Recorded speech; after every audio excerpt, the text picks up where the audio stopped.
ਮਿੰਟੂ ਜੀ, ਪਰਵਿੰਦਰ ਸਿੰਘ ਝੋਟੇ ਦੇ ਹੱਕ ਵਿੱਚ ਬੜਾ ਵੱਡਾ ਇਕੱਠ ਹੋਇਆ ਜੀ, ਕੀ ਵੇਰਵਾ? ਜੀ ਬਿਲਕੁਲ, ਬਹੁਤ ਵੱਡਾ ਇਕੱਠ ਹੋਇਆ ਤੇ ਬਹੁਤ ਵੱਡੇ ਨੇਤਾ ਵੀ ਪਹੁੰਚੇ ਹੋਏ ਸੀਗੇ। ਜਿੱਦਾਂ ਟਕੈਤ ਸਾਹਿਬ, ਦਰਸ਼ਨਪਾਲ, ਵੱਡੇ ਆਗੂ ਜਿਹੜੇ ਆਪਾਂ ਦਿੱਲੀ ਦੀਆਂ ਸਟੇਜਾਂ ਤੇ ਦੇਖੇ ਸੀ ਕਿਸਾਨੀ ਅੰਦੋਲਨ ਦੇ ਦਰਮਿਆਨ, ਉਹ ਅੱਜ ਇੱਥੇ ਮਾਨਸਾ ਦੇ ਵਿੱਚ ਜਦੋਂ ਗਰਜੇ ਤਾਂ ਚੇਤਾ ਆਇਆ ਉਸ ਅੰਦੋਲਨ ਦਾ, ਯਾਦਾਂ ਤਾਜ਼ਾ ਹੋ ਗਈਆਂ। ਲੱਖਾ ਸਿਧਾਣਾ, ਯਾਨੀ ਤਕਰੀਬਨ ਉਹ ਚਿਹਰੇ ਜਿਹੜੇ ਫੇਮਸ ਨੇ ਸੰਘਰਸ਼ਾਂ ਦੇ ਵਿੱਚ ਵਿਚਰਨ ਵਾਸਤੇ ਜਾਂ ਲੋਕ ਹਿੱਤਾਂ ਦੀਆਂ ਬਾਤਾਂ ਪਾਉਣ ਵਾਸਤੇ, ਉਹ ਅੱਜ ਇੱਥੇ ਸਾਰੇ ਇਕਮੁੱਠ ਇਕਜੁੱਟ ਹੋ ਕੇ ਨਜ਼ਰ ਆਏ ਆ। ਮਤਾ ਪਾਇਆ ਗਿਆ ਕਿ ਇਹ ਲੜਾਈ ਜਿਹੜੀ ਹੈ ਉਹ ਅੱਗੇ ਲਿਜਾਈ ਜਾਏਗੀ। ਮਤਲਬ ਕਿ ਇਹ ਜਿਹੜਾ ਮੁੱਦਾ ਸੀਗਾ, ਜੇ ਆਪਾਂ ਇਹਨੂੰ ਸ਼ਾਰਟ ਦੇ ਵਿੱਚ ਢੇੜਨਾ ਹੋਵੇ, ਵੇਖਣਾ ਹੋਵੇ, ਘੋਖਣਾ ਹੋਵੇ, ਤਾਂ ਇਹੋ ਹੈ ਕਿ ਇਕੱਠ ਭਰਵਾਂ ਹੋ ਗਿਆ। ਇਕੱਠ ਤੇ ਨਿਰਭਰ ਕਰਦਾ ਸੀਗਾ ਕਿ ਇਸ ਮੁੱਦੇ ਦਾ ਭਵਿੱਖ ਕੀ ਹੋਵੇਗਾ ਜੀ। ਤਾਂ ਹੁਣ ਜਦੋਂ ਇਕੱਠ ਹੋ ਗਿਆ, ਇਕੱਠ ਚੋਂ ਇਹ ਗੱਲ ਨਿਕਲ ਕੇ ਆਈ ਕਿ ਇਸ ਲੜਾਈ ਨੂੰ ਅੱਗੇ ਵਧਾਇਆ ਜਾਵੇਗਾ, ਕਿਉਂਕਿ ਕੁਝ ਪੀੜਤਾਂ ਦੀਆਂ ਤਸਵੀਰਾਂ, ਇੱਥੋਂ ਤੱਕ ਕਿ 14 15 ਸਾਲ ਦੇ ਬੱਚੇ ਜਿਹੜੇ ਮਰ ਗਏ ਓਵਰਡੋਜ਼ ਦੇ ਨਾਲ, ਉਹਨਾਂ ਦੀਆਂ ਤਸਵੀਰਾਂ ਉਹ ਸਾਰਿਆਂ ਨੂੰ ਵਿਆਕੁਲ ਕਰਨ ਵਾਲੀਆਂ ਸੀਗੀਆਂ, ਬੇਚੈਨ ਕਰਨ ਵਾਲੀਆਂ ਸੀਗੀਆਂ ਜੀ। ਤਾਂ ਇਸ ਕਰਕੇ ਇਹ ਜਿਹੜਾ ਕ੍ਰਾਈਸਿਸ ਹੈ ਚਿੱਟੇ ਦਾ, ਖਾਸ ਤੌਰ ਤੇ ਜਿਸ ਨੂੰ ਆਪਾਂ ਸਿੰਥੈਟਿਕ ਡਰੱਗ ਕਹਿੰਦੇ ਆ, ਕਿ ਉਹ ਸੰਕਟ ਇੱਕ ਵਾਰੀ ਉੱਭਰਿਆ। ਮਾਨਸਾ ਵੈਸੇ ਵੀ ਤੁਹਾਨੂੰ ਪਤਾ, ਜੇ ਆਪਾਂ ਦੇਖੀਏ ਕਿਸਾਨੀ ਅੰਦੋਲਨ, ਸਿੱਧੂ ਮੂਸੇਵਾਲਾ, ਉਸ ਤੋਂ ਬਾਅਦ ਇਹ ਕਈ ਮਾਮਲੇ ਇਸ ਤਰ੍ਹਾਂ ਦੇ ਹੋਏ ਨੇ ਜਿਹਦੇ ਵਿੱਚ ਮਾਨਸਾ ਇੱਕ ਭੂਮਿਕਾ ਜਾਂ ਇੱਕ ਤਰ੍ਹਾਂ ਨਾਲ ਕਹਿ ਲਓ ਕਿ ਮੁੱਢ ਬੰਨ ਦਿੰਦਾ ਹੈ ਚੀਜ਼ਾਂ ਜੀ। ਤਾਂ ਹੁਣ ਇਹ ਵੇਖਣਾ ਹੋਏਗਾ ਕਿ ਕਿਸ ਪੱਧਰ ਤੇ ਅੱਗੇ ਜਾਂਦਾ। ਤੇ ਆਪਾਂ ਨੂੰ ਯਾਦ ਹੋਣਾ ਚਾਹੀਦਾ ਹੈ ਕਿ ਜਦੋਂ ਇਸ ਤਰ੍ਹਾਂ ਦੇ ਮੁੱਦੇ ਬਹੁਤ ਜ਼ਿਆਦਾ ਭਖ ਜਾਂਦੇ ਨੇ, ਅੱਗੇ ਵੱਧ ਜਾਂਦੇ ਨੇ, ਤਾਂ ਉਹ ਨੁਕਸਾਨ ਕਿੱਦਾਂ ਕਰਦੇ ਆ ਸਿਆਸਤ ਦਾ। ਤੇ ਇਹ ਆਪਾਂ ਨੂੰ ਯਾਦ ਰੱਖਣਾ ਚਾਹੀਦਾ। ਅਕਾਲੀ ਭਾਜਪਾ ਸਰਕਾਰ ਦੇ ਵਿੱਚ ਜਿਸ ਤਰ੍ਹਾਂ ਹੋਇਆ ਸੀਗਾ ਕਿ ਉਹਨਾਂ ਨੂੰ ਸਮਝ ਨਹੀਂ ਸੀ ਲੱਗ ਰਹੀ ਕਿ ਹੁਣ ਕਿਸ ਤਰ੍ਹਾਂ ਇਸ ਮੁੱਦੇ ਨਾਲ ਨਜਿੱਠਿਆ ਜਾਵੇ, ਤਾਂ ਕੀ ਐਸੀ ਪਰਿਸਥਿਤੀ ਆਮ ਆਦਮੀ ਪਾਰਟੀ ਸਰਕਾਰ ਸਾਹਮਣੇ ਹੋਏਗੀ ਜਾਂ ਨਹੀਂ, ਇਹ ਤਾਂ ਪਤਾ ਨਹੀਂ। ਪਰ ਇੱਕ ਵਾਰੀ ਐਲਾਨ ਵੱਡੇ ਹੋ ਗਏ ਨੇ, ਤਕਰੀਰਾਂ ਵੱਡੀਆਂ ਹੋਈਆਂ ਨੇ ਕਿ ਇਸ ਮੁੱਦੇ ਨੂੰ ਅੱਗੇ ਖੜਿਆ ਜਾਏਗਾ। ਤਾਂ ਹੁਣ ਦੇਖਣਾ ਹੋਏਗਾ ਸਰਕਾਰ ਦਾ ਰੁਖ ਕੀ ਆ, ਕਿਉਂਕਿ ਸੰਘਰਸ਼ ਆਪਣੀ ਥਾਂ ਤੇ ਸ਼ੁਰੂ ਹੋ ਚੁੱਕਾ ਹੈ, ਐਲਾਨ ਹੋ ਚੁੱਕਿਆ, ਤਾਂ ਸਰਕਾਰ ਦਾ ਕੀ ਰੁਖ ਰਹਿੰਦਾ ਉਹ ਦੇਖਣਾ ਹੋਏਗਾ ਜੀ। ਮਿੰਟੂ ਜੀ, ਮਣੀਪੁਰ ਦੀ ਗੱਲ ਵੀ ਜ਼ਰੂਰ ਕਰੀਏ ਜੀ। ਮਣੀਪੁਰ ਵਾਲੇ ਪਾਸੇ ਹੁਣ ਜੋ ਦਰਿੰਦਗੀ ਦਾ ਇੱਕ ਮੰਜ਼ਰ ਸਾਹਮਣੇ ਆਇਆ, ਜਿਸ ਨੂੰ ਲੈ ਕੇ ਸਿਰਫ ਭਾਰਤ ਦੇ ਵਿੱਚ ਹੀ ਨਹੀਂ, ਜਿਹੜੇ ਵੀ ਮਨੁੱਖਤਾ ਨੂੰ ਪਿਆਰ ਕਰਨ ਵਾਲੇ ਲੋਕ ਨੇ, ਦੁਨੀਆ ਭਰ ਦੇ ਵਿੱਚ ਬੜਾ ਰੋਹ ਹੈ ਇਸ ਚੀਜ਼ ਨੂੰ ਲੈ ਕੇ। ਹੁਣ ਜਿਹੜੇ ਦਰਿੰਦਗੀ ਦੇ ਪੀੜਤ ਨੇ, ਉਹਨਾਂ ਨੇ ਪੁਲਿਸ ਤੇ ਵੀ ਬੜੇ ਵੱਡੇ ਤੇ ਸੰਗੀਨ ਦੋਸ਼ ਲਗਾਏ ਨੇ। ਕੀ ਕਹਿ ਰਹੇ ਨੇ ਜੀ ਉਹ? ਨਹੀਂ, ਇਹ ਤੇ ਸਾਫ਼ ਹੈ ਨਾ ਵਿਜੇ ਜੀ ਕਿ ਜਦੋਂ 3 ਤਰੀਕ ਨੂੰ ਵਾਰਦਾਤ ਹੋ ਗਈ, 3 ਮਈ ਨੂੰ FIR ਹੋ ਰਹੀ ਹੈ 20 ਜੂਨ ਨੂੰ ਜੀ। ਇਹਦਾ ਮਤਲਬ ਇਹ ਆ ਕਿ ਸਰਕਾਰ, ਪੁਲਿਸ ਸਾਰੇ ਉੱਥੇ ਸੁੱਤੇ ਸਨ ਜਾਂ ਕਹਿ ਲਓ ਕਿ ਬੇਵੱਸ ਹੋ ਚੁੱਕੇ ਸਨ। ਜਦੋਂ ਤੰਤਰ ਬੇਵੱਸ ਹੋ ਜਾਵੇ ਤਾਂ ਫਿਰ ਜਿਹੜਾ ਭੀੜ ਤੰਤਰ ਹੁੰਦਾ ਹੈ ਜਾਂ ਕਹਿ ਲਓ ਕਿ ਭੇੜੀਆ ਤੰਤਰ ਹੁੰਦਾ ਹੈ, ਉਹ ਫਿਰ ਖੁੱਲ ਕੇ ਖੇਡਦਾ ਹੈ ਜੀ। ਇਸ ਤੋਂ ਇਲਾਵਾ ਜੇ ਤੁਸੀਂ ਇੱਕ ਚੀਜ਼ ਤੇ ਅੱਜ ਨਜ਼ਰ ਮਾਰੋਗੇ, ਜੋ ਅਪਡੇਸ਼ਨ ਹੈ, ਤਾਂ ਉਹਦੇ ਵਿੱਚੋਂ ਸਾਫ਼ ਤੌਰ ਤੇ ਦਰਦ ਝਲਕਦਾ ਹੈ। ਪੀੜਤਾਂ ਨੇ ਇਹ ਗੱਲ ਕਹੀ ਆ ਕਿ ਜਦੋਂ ਸਾਡੇ ਨਾਲ ਇਹ ਸਾਰੀ ਦਰਿੰਦਗੀ ਹੋ ਰਹੀ ਸੀਗੀ, ਬੇਕਿਰਕੀ ਦੇ ਨਾਲ ਕੀਤੀ ਜਾ ਰਹੀ ਸੀਗੀ, ਉਸ ਵੇਲੇ ਪੁਲਿਸ ਮੂਕ ਦਰਸ਼ਕ ਬਣ ਕੇ ਕੋਲ ਖਲੋਤੀ ਸੀਗੀ। ਤੇ ਅੱਜ ਹੋਰ ਵੀ ਨਮੋਸ਼ੀ ਵਧੀ ਹੈ ਇਸ ਮੁਲਕ ਦੇ ਵਿੱਚ, ਕਿਉਂਕਿ ਇੱਕ ਪੀੜਤਾ ਦਾ ਪਤੀ ਅਸਮ ਰਾਈਫਲਸ ਦੇ ਵਿੱਚ ਬਤੌਰ ਸੂਬੇਦਾਰ ਸੇਵਾਵਾਂ ਦੇ ਚੁੱਕਾ ਹੈ। ਉਸਨੇ ਕਿਹਾ ਕਿ ਮੈਂ ਦੇਸ਼ ਦੀ ਰੱਖਿਆ ਕੀਤੀ ਪਰ ਆਪਣੀ ਪਤਨੀ ਦੀ ਪੱਤ ਨਹੀਂ ਬਚਾ ਸਕਿਆ, ਮੈਨੂੰ ਮਲਾਲ ਰਹੇਗਾ ਸਾਰੀ ਜ਼ਿੰਦਗੀ ਜੀ। ਤਾਂ ਤੁਸੀਂ ਸਮਝ ਸਕਦੇ ਹੋ ਕਿ ਭਾਈ ਕਿੰਨਾ ਦਰਦ ਹੋਏਗਾ ਉਸ ਇਨਸਾਨ ਦੀ, ਉਸ ਫੌਜੀ ਦੀ ਜ਼ਿੰਦਗੀ ਦੇ ਵਿੱਚ ਇਸ ਵੇਲੇ ਜੀ। ਤਾਂ ਇਹ ਆਪਣੇ ਆਪ ਦੇ ਵਿੱਚ ਇੱਕ ਬਹੁਤ ਹੀ ਘਿਨਾਉਣਾ ਕਾਂਡ ਤਾਂ ਹੈ ਹੀ ਹੈ। ਪਰ ਦੂਸਰੇ ਪਾਸੇ ਜੇ ਤੁਸੀਂ ਦੇਖੋਗੇ ਤਾਂ ਜਦੋਂ ਇਹ ਮਾਮਲਾ ਵਾਇਰਲ ਹੋਇਆ, ਇਹ ਮਾਮਲਾ ਨੁਕਤਾਚੀਨੀ ਬਹੁਤ ਜ਼ਿਆਦਾ ਫੜ ਗਿਆ, ਤਾਂ ਫਿਰ ਉਸ ਤੋਂ ਬਾਅਦ ਇਹਨਾਂ ਨੇ 4-5 ਬੰਦੇ ਵੀ ਅਰੈਸਟ ਕਰ ਲਏ। ਮਤਲਬ ਕਿ ਜੇ ਉਹ ਵੀਡੀਓ ਵਾਇਰਲ ਨਾ ਹੁੰਦੀ ਤੇ ਫਿਰ ਢਕਿਆ ਰਹਿਣਾ ਸੀਗਾ ਇਸੇ ਤਰ੍ਹਾਂ। ਤੇ ਸਭ ਤੋਂ ਸ਼ਰਮਨਾਕ ਗੱਲ ਦੱਸਾਂ ਤੁਹਾਨੂੰ ਖੁਦ ਨੂੰ ਵੀ ਮਹਿਸੂਸ ਹੋਏਗਾ, ਗੁੱਸਾ ਆਏਗਾ ਕਿ ਉੱਥੋਂ ਦਾ ਮੁੱਖ ਮੰਤਰੀ ਕਹਿੰਦਾ ਕਿ ਇਸੇ ਕਰਕੇ ਤੇ ਇੰਟਰਨੈਟ ਨਹੀਂ ਸੀ ਔਨ ਕਰਦੇ, ਕਿਉਂਕਿ ਇਸ ਤਰ੍ਹਾਂ ਦੀਆਂ ਹਜ਼ਾਰਾਂ ਘਟਨਾਵਾਂ ਹੋਈਆਂ ਨੇ, ਬਹੁਤ ਵੀਡੀਓ ਆਉਣਗੇ। ਤੁਸੀਂ ਐਸਾ ਬੇਸ਼ਰਮ ਮੁੱਖ ਮੰਤਰੀ ਕਿਆਸ ਸਕਦੇ ਹੋ ਕਿ ਕਿਸੇ ਸੂਬੇ ਦਾ ਐਡਾ ਬੇਸ਼ਰਮ ਮੁੱਖ ਮੰਤਰੀ ਹੋਏਗਾ ਜਿਹੜਾ ਘਟਨਾਵਾਂ ਨੂੰ ਰੋਕਣ ਦੀ ਥਾਂ ਤੇ ਕਹਿ ਰਿਹਾ ਕਿ ਇੰਟਰਨੈਟ ਦੇ ਥਰੂ ਅਸੀਂ ਰੋਕ ਰਹੇ ਹਾਂ, ਉਹਨੂੰ ਬੰਦ ਕਰਕੇ ਰੋਕ ਰਹੇ ਹਾਂ। ਇਹਦਾ ਮਤਲਬ ਇਹ ਆ ਕਿ ਉੱਥੇ ਬਹੁਤ ਰੇਪ ਹੋਇਆ। ਇਹ ਆਪਾਂ ਵੈਸੇ ਹਿਸਟਰੀ ਤੋਂ ਸਬਕ ਲੈ ਸਕਦੇ ਹਾਂ ਕਿ ਜਦੋਂ ਵੀ ਇਸ ਤਰ੍ਹਾਂ ਦੇ ਟਕਰਾਅ ਹੁੰਦੇ ਨੇ, ਜ਼ੁਲਮ ਹੁੰਦਾ ਹੈ, ਕਤਲੋਗਾਰਤ ਹੁੰਦੀ ਹੈ, ਤਾਂ ਜਦੋਂ ਲੜਾਈਆਂ ਬਹੁਤ ਭਖ ਜਾਂਦੀਆਂ ਨੇ ਜ਼ਿਆਦਾ ਨੁਕਸਾਨ ਔਰਤਾਂ ਦਾ ਹੁੰਦਾ ਹੈ।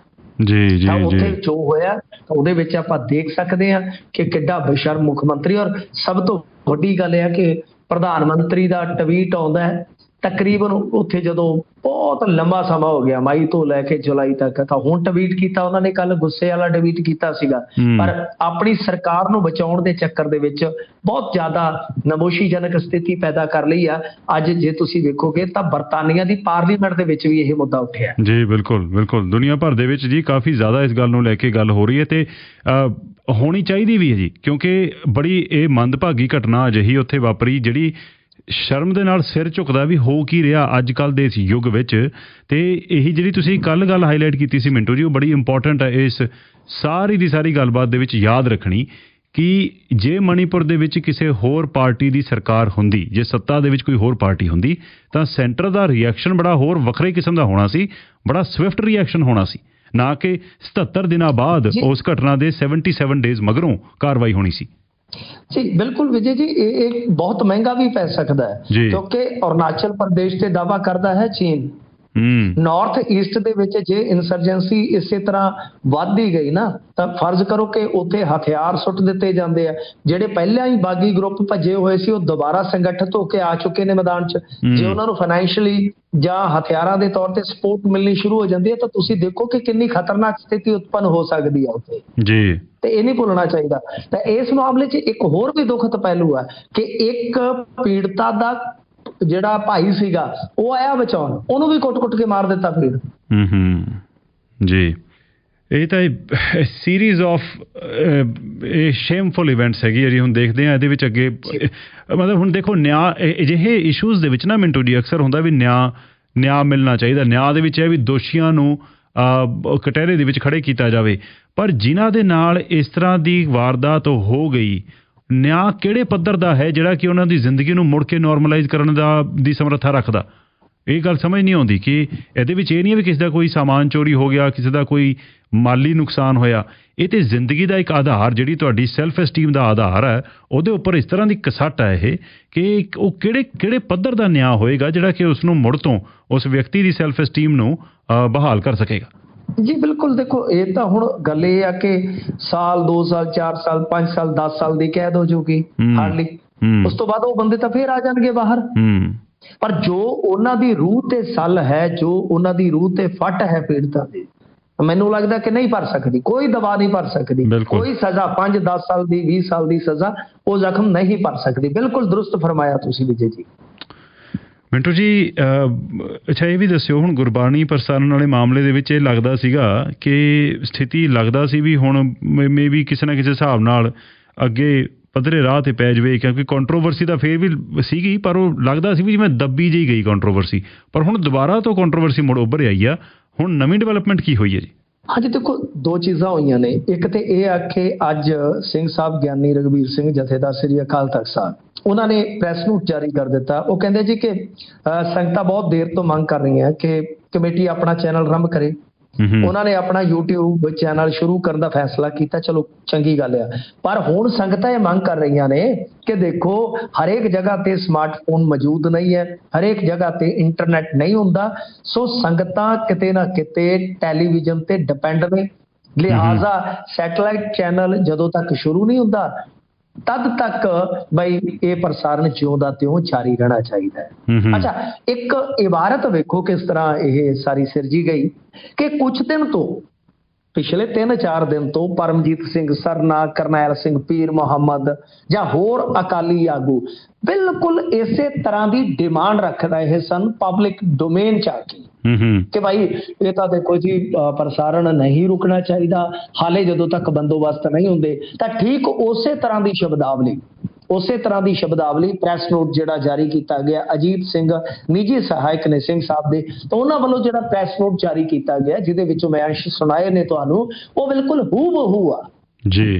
ਤੇ ਤੁਸੀਂ ਸੋਚ ਸਕਦੇ ਹੋ ਕਿ ਦੇਖੋ ਸ਼ਾਇਦ ਇਹ ਮੋੜਾ ਕਿਉਂ ਪਿਆ।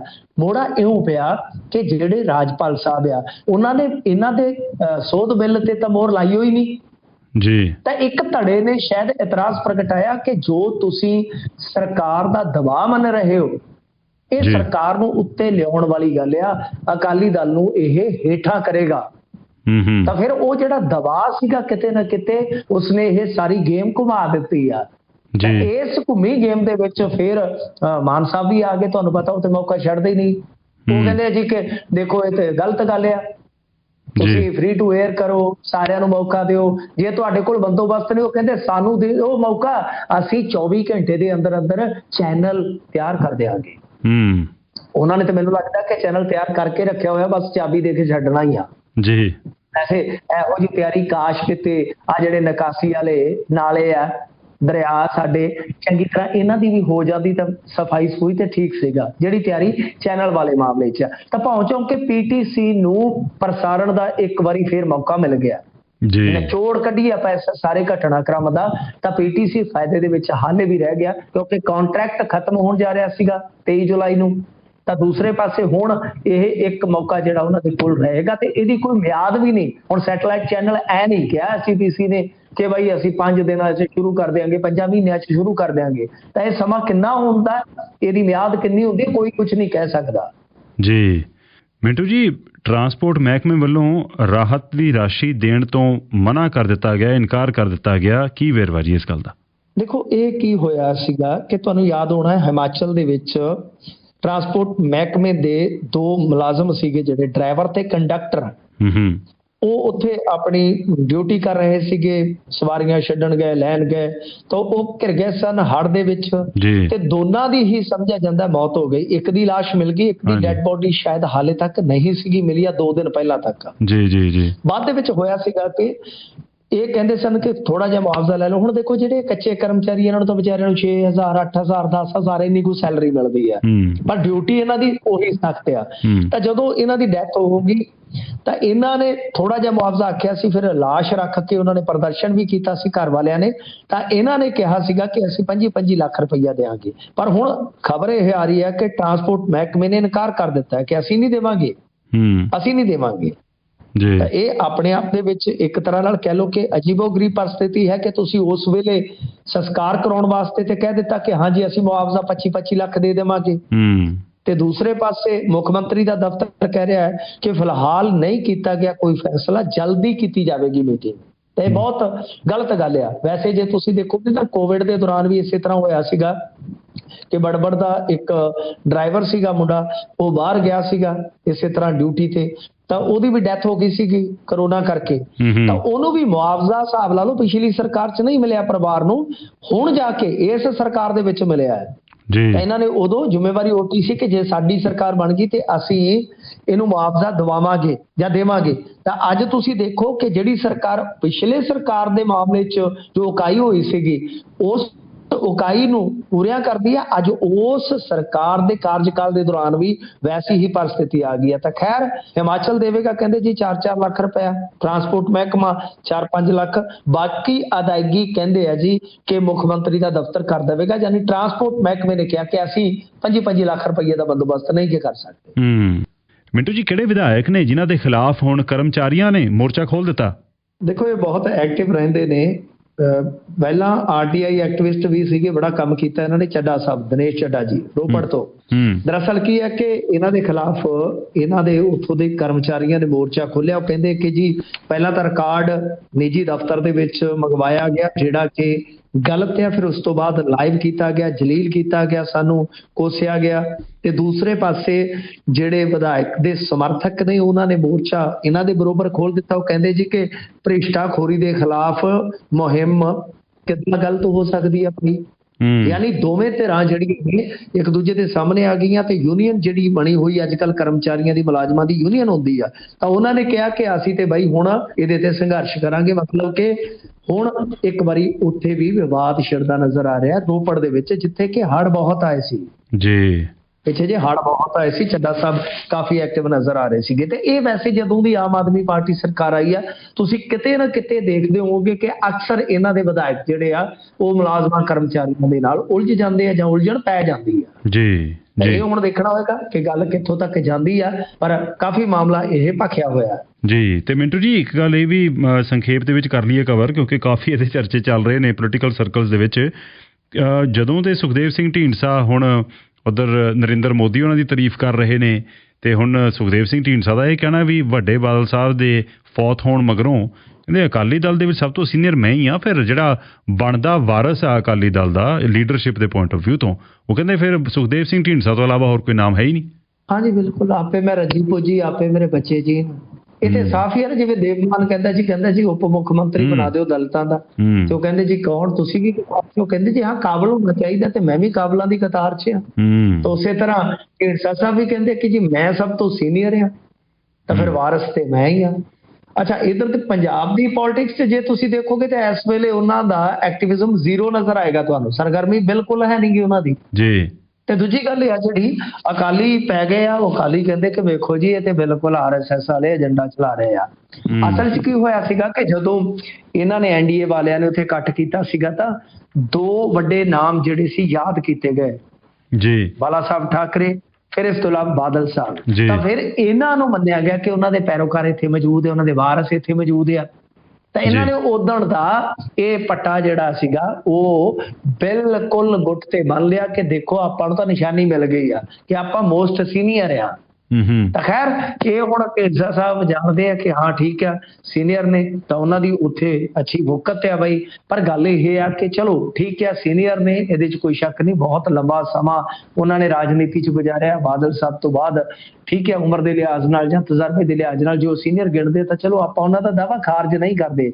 ਪਰ ਗੱਲ ਇਹ ਆ ਕਿ ਕੱਟੇ ਨੂੰ ਮਣ ਦੁੱਧ ਦਾ ਭਾਅ ਕੀ ਹੈ ਜੇ ਉਹਨੇ ਆਪ ਭੁੱਖਿਆ ਮਰਨਾ। ਤੁਸੀਂ ਸੀਨੀਅਰ ਹੋ, ਮੋਦੀ ਸਾਹਿਬ ਹੋਰਾਂ ਦੇ ਮੂੰਹੋਂ ਤੁਹਾਡੀ ਤਾਰੀਫ ਸੁਣੀ ਦੀ ਆ, ਤਾਂ ਤੁਸੀਂ ਮਸਲੇ ਹੱਲ ਕਰਾਓ, ਕੋਈ ਮਸਲਾ ਵੀ ਹੱਲ ਕਰਾਓ। ਸੀਨੀਅਰ ਜੂਨੀਅਰ ਇਹਦੇ 'ਚ ਕੀ ਹੈ? ਇਹ ਬੜੀ ਇੱਕ ਲੜਾਈ ਇੱਥੇ ਚੱਲਦੀ ਰਹਿੰਦੀ, ਮੈਂ ਸੀਨੀਅਰ ਆ, ਮੈਂ ਸੀਨੀਅਰ। ਸੀਨੀਅਰ ਕੀ ਹੈ? ਸੀਨੀਅਰ ਤਾਂ ਕਾਬਲੀਅਤ ਹੋਣੀ ਚਾਹੀਦੀ ਹੈ ਜਾਂ ਕਰਮ ਹੋਣਾ ਚਾਹੀਦਾ ਜੀ। ਤੁਸੀਂ ਉਹ ਕਰਕੇ ਦਿਖਾਓ ਤਾਂ ਬਸ ਠੀਕ ਹੋ ਠਾਕ ਆ ਜੀ। ਤੇ ਮਿੰਟੂ ਜੀ, ਅੱਜ ਦੀ ਖੁਸ਼ਨੁਮਾ ਖਬਰ ਕੀ ਹੈ ਜੀ? ਜੀ ਖੁਸ਼ਨੁਮਾ ਖਬਰ ਜਿਹੜੀ ਹੈ ਨਾ ਉਹ ਦਿਲ ਖੁਸ਼ ਕਰਨ ਵਾਲੀ ਹੈ। ਦਿਲਖੁਸ਼ ਕੁਮਾਰ ਦੀ ਕਹਾਣੀ ਅੱਜ ਛਪੀ ਹੈ ਇੱਕ ਅਖਬਾਰ ਦੇ ਵਿੱਚ। ਮਜ਼ਾ ਆ ਗਿਆ ਪੜ੍ਹ ਕੇ ਕਿ ਬਈ ਮੁੰਡਾ +2 ਫੇਲ ਸੀਗਾ। ਅੱਛਾ ਜੀ, ਜਾਂ +2 ਮਤਲਬ +2 ਤੱਕ ਹੀ ਸੀਗਾ। ਅੱਛਾ, ਗਿਆ ਇੱਕ ਦੋ ਵਾਰੀ ਜੌਬ ਟਰਾਈ ਕੀਤੀ, ਗਾਰਡ ਬਣ ਗਿਆ, ਉਹਨਾਂ ਨੇ ਰਿਜੈਕਸ਼ਨ ਦੇ ਦਿੱਤੀ। ਇੱਕ ਹੋਰ ਥਾਂ ਤੇ ਟਰਾਈ ਕੀਤੀ, ਉਹਨਾਂ ਨੇ ਆਖਿਆ ਕਿ ਆ ਲੋਗੋ ਪਛਾਣਦਾ, ਆਈਫੋਨ ਦਾ ਲੋਗੋ, ਉਹ ਵੀ ਪਛਾਣ 'ਚ ਨਹੀਂ ਆਇਆ। ਕਦੇ ਜ਼ਿੰਦਗੀ 'ਚ ਵਿਚਾਰੇ ਨੇ ਆਈਫੋਨ ਦੇਖਿਆ ਨਹੀਂ ਸੀ ਜੀ, ਜਿਹੜਾ ਕੱਟਿਆ ਗਿਆ ਸੇਬ ਹੁੰਦਾ ਆ ਜੀ। ਖੈਰ ਉਸ ਤੋਂ ਬਾਅਦ ਹਿੰਮਤ ਨਹੀਂ ਹਾਰੀ ਬੰਦੇ ਨੇ, ਆਪਣੀ ਕੰਪਨੀ ਖੜੀ ਕਰ ਦਿੱਤੀ। ਰੋਡਵੇਜ਼ ਉਹਦਾ ਨਾਮ ਹੈ, ਰੋਡਵੇਜ਼ ਨਹੀਂ, ਆਪਣੇ ਨਾਲ ਮਿਲਦਾ ਜੁਲਦਾ ਹੀ ਵੈਸੇ ਰੋਡਵੇਜ਼। ਉਹ ਕੰਪਨੀ ਕੀ ਹੈ? One way taxi pool carpool company ਆ। ਉਹਦੇ ਵਿੱਚ ਕੀ ਆ ਕਿ ਇਹਨਾਂ ਬੜਾ ਫੰਡਾ ਤਗੜਾ ਕੀਤਾ ਸ਼ੁਰੂ 'ਚ ਪਿੰਡਾਂ 'ਚ, ਦੂਰ ਦਰਾਜ਼ ਦੇ ਇਲਾਕਿਆਂ 'ਚ, ਫਿਰ ਸਾਰੇ ਬਿਹਾਰ ਨੂੰ ਕਵਰ ਕਰ ਲਿਆ। ਕਿਉਂਕਿ ਇਹਦੇ ਜ਼ਰੀਏ ਕੀ ਕਰਦੇ ਸੀਗੇ ਕਿ ਜੇ ਮੰਨ ਲਓ ਕਿਸੇ ਨੇ ਜਾਣਾ ਆਪਣੀ ਮੰਜ਼ਿਲ ਤੇ, ਤਾਂ ਉਹਨੂੰ ਦੋ ਪਾਸੇ ਦਾ ਟੈਕਸੀ ਦਾ ਕਿਰਾਇਆ ਨਹੀਂ ਪੈਂਦਾ, ਬਲਕਿ ਇਸ ਤਰ੍ਹਾਂ ਕਿ ਵੈਰੀਫਾਈ ਜਿਹੜਾ ਹੁੰਦਾ ਹੈ ਗਾਹਕ, ਤਾਂ ਉਸ ਰੂਟ ਤੇ ਉਹ ਕੋਈ ਦੂਸਰੀ ਸਵਾਰੀ ਜਿਹੜੀ ਹੈ ਆਉਣ ਵਾਲੀ ਹੈ ਜਾਂ ਉਹਦੇ ਨਾਲ ਐਡਜਸਟਮੈਂਟ ਕਰਨ ਵਾਲੀ, ਉਹਨੂੰ ਬਿਠਾ ਲਿਆ ਜਾਂਦਾ, ਤਾਂ ਜਿਹਦੇ ਕਰਕੇ ਕਿਰਾਇਆ ਦੂਸਰੇ ਦਾ ਘਟ ਜਾਂਦਾ, ਯਾਨੀ ਸਾਰੇ ਖੁਸ਼ ਹੋ ਜਾਂਦੇ ਆ। ਇਸ ਤਰ੍ਹਾਂ ਦਾ ਫਾਰਮੂਲਾ ਇਹਨਾਂ ਨੇ ਕੱਢਿਆ ਤੇ ਕਮਾਲ ਦੀ ਗੱਲ ਹੈ, ਸਫਲਤਾ ਨੈਨੋ ਗੱਡੀ ਤੋਂ ਸ਼ੁਰੂ ਕਰਕੇ ਪੂਰੀ ਇਹਨੇ ਹਾਸਲ ਕੀਤੀ। ਇਸ ਤੋਂ ਵੀ ਵੱਡੀ ਗੱਲ ਕਿ ਅੱਜ ਕੰਪਨੀ ਦੇ ਵਿੱਚ IIT IIM ਵਾਲਿਆਂ ਨੂੰ ਜੌਬ ਮਿਲ ਰਹੀ ਹੈ। ਜਿਹੜਾ ਬੰਦਾ ਖੁਦ ਰਿਜੈਕਸ਼ਨਾਂ ਫੇਸ ਕਰ ਚੁੱਕਾ ਸੀ, ਜਿਹੜਾ ਬੰਦਾ ਕਹਿ ਲਓ ਕਿ ਬਿਲਕੁਲ ਨਕਾਰਿਆ ਹੋਇਆ ਸੀ, ਬਹੁਤਾ ਪੜ੍ਹਿਆ ਨਹੀਂ ਸੀ, ਅੱਜ IIT ਕੀਤਿਆਂ ਨੂੰ IIM ਕੀਤਿਆਂ ਨੂੰ ਜੌਬ ਦੇ ਰਿਹਾ ਜੀ।